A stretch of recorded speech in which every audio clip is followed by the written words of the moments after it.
So one of the things I'm noticing is the trend towards people wanting to be more relational. And that might sound like duh, with social media being what it is, except social media seems to distance people.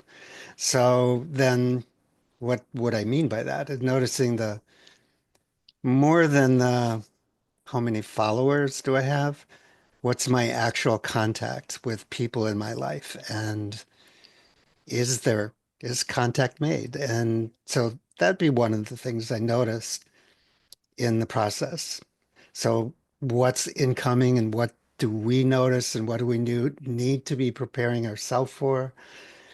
In terms of that notice, it would be then present as an actual practice to the interdependent co-arising, so that the co-sensing and co-presencing and co-initiating is grounded in the interdependent relationship we have with culture and community and colleagues and stakeholders that we have relationship with.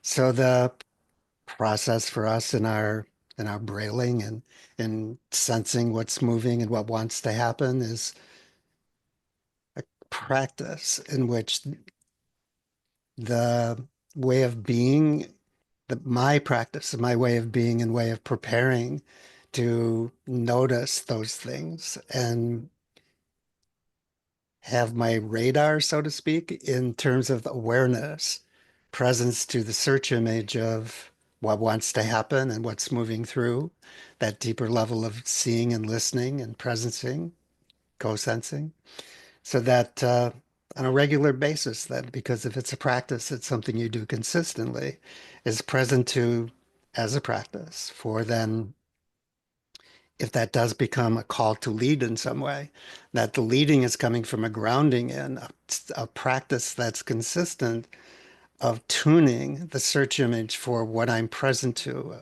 in terms of what's incoming. How is that serving my deep core uh, meaning, deep core, what we're called to do? So that then as a practice tunes what I'm giving my attention to, so that my attention is grounded in my intention, that's grounded in the core, deep core value of, or the deep core why, what, and who of what I'm called to. And then the practices that we do, I might notice in myself that given what's happening in the world, there might be a lifetime of experience in the manner in which one deals with personal and collective things moving in the world and resisting the urge to go back to the past to something that I thought might have worked before and will likely work now and start from that place of just presence and co-sensing that has an awareness based co-sensing, co-presencing before the co-initiating of some kind of historical anything, even though may have been labeled best practices and maybe they are best practices and then the world changes and next week that might have worked last week could we work 3 weeks from now. This week though, what wants to happen? And so then that's an interesting idea, and then what I'm present to is the need to base that way of being with it in grounded in the practices of awareness. Like what you're pointing to, Daniel, because I have found in my own practice, it's not that we won't get up against a wall or get really challenged about something. And what I've noticed in my own practices is when that happens, I know I can come back to what has deep meaning for me through my practices. It's like a touchstone. I come back to it, and it takes me deeper and deeper into gaining more expanded awareness or deeper awareness. Like I'm actually training myself in that practice as well as coming back to what has deep meaning for me. So that when in the company, when there is something to put together or something to do to move something, I don't rely on what I know from the past. What I notice is when I step into what has meaning for me with an expanded awareness, I see things that I wouldn't have seen from the past. I see things new, and I see different ways to put things together in ways that might surprise me, or in unexpected ways that people would go, "Why are you doing that?"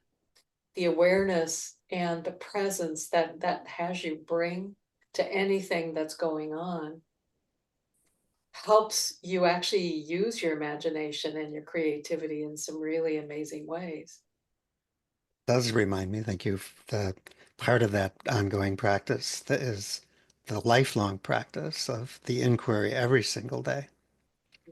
That's always founded on the self-directed inquiry to as an ongoing thing. Why am I here? What does that call me to do? And who does that call me to be? And a number of other questions along those lines that help me tune the why am I here? What does that call me to do? And who does that call me to be? Along with what I'd say the universal value spheres of the good, the true, and the beautiful. Art, science, and spirit, good, true, and beautiful, is that all the other values that we sometimes list out as my list of values, to me, all come under that umbrella. So if I'm present to the good, the true, and the beautiful, that then the manner in which I show up to the why I'm here and what that calls me to do and who that calls me to be and I will become by stepping into it has me present to am I doing that artfully, beautifully, sacredly, and skillfully?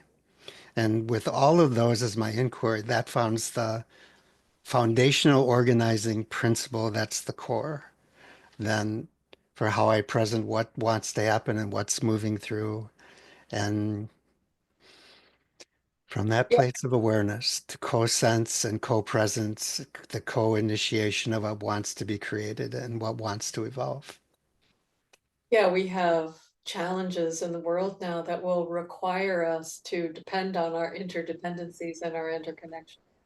And so how we co-create and to have this core foundation to be able to do that in a fresh way.